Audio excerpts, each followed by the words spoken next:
Hello and welcome back to my studio. Today we're painting some important techniques that every oil painter needs to know. In fact, if you paint with acrylics or gouache, these techniques will also be useful to you. So sit back and see what 5 essential painting techniques you should know and apply as often as possible.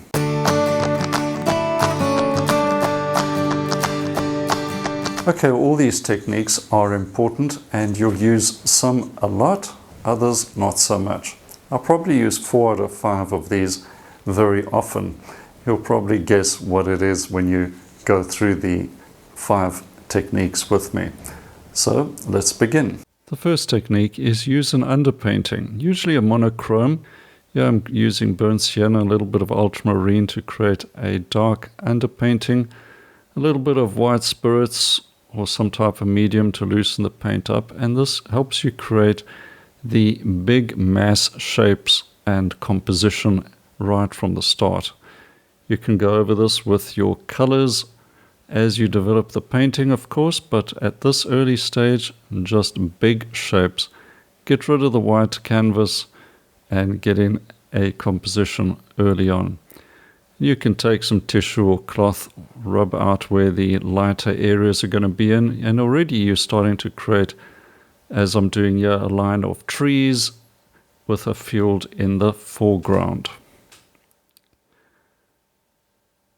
Next technique is glazing, commonly associated with the old masters, where you glaze a transparent layer of paint over some dry paint. But I'm using it for an impressionist technique as well, and that is to just warm up some color. Using a glazing medium I've made with 50% turpentine and 50% linseed oil. Using a bit of transparent yellow, you can lift off some of the oiliness if you want, but you can see how it warms up this rather cool area of grass. But don't add white paint or anything too opaque. That will make it no longer a glaze but more like a tint. Nevertheless, you can actually still use an almost transparent tint like this, maybe to create some mist in those distant trees, but not strictly a glaze. So understand that glazing is a transparent paint over dry paint.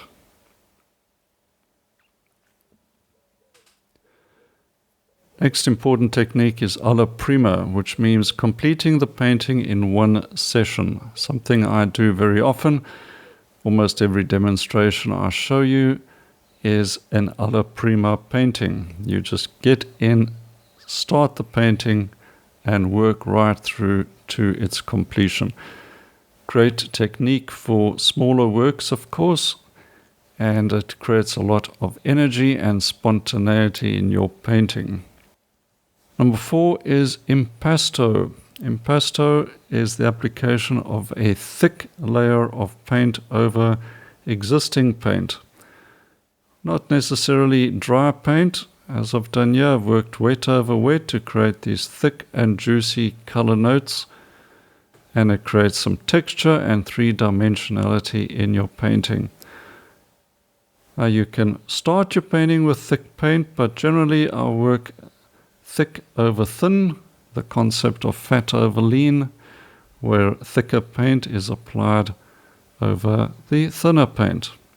Next up is scumbling, a very useful technique, taking a lot of wet paint and dragging it over some dry or semi-dry paint, and this creates a broken color effect. So I'll just drag it like this, and I get that sort of sun over grass effect.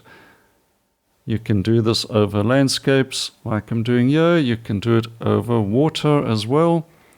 Imagine this dark over here is water. Let's just imagine that, and I drag some white or light colored paint over it, and you can imagine that is sparkling water.